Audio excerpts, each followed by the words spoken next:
Hi everyone! Another day, another walking.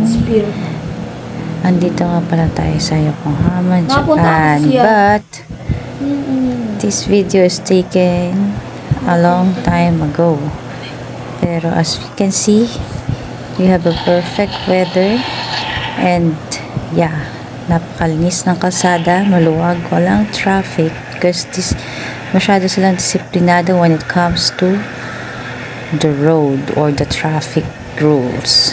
Kaya even na madaming may sasakyan dito, walang masyadong aksidente or traffic or whatever.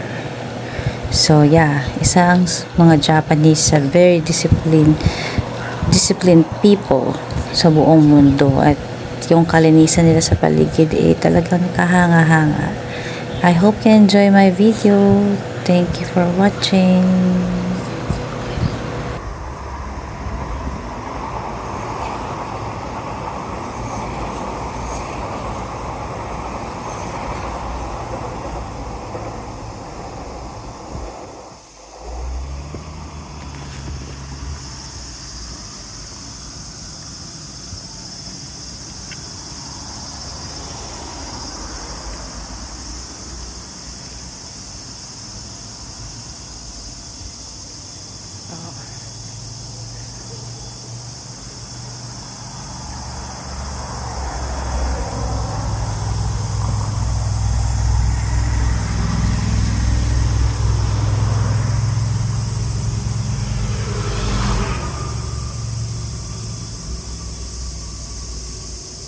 Ito 滝が先生のとこちょっと空いてるのかな。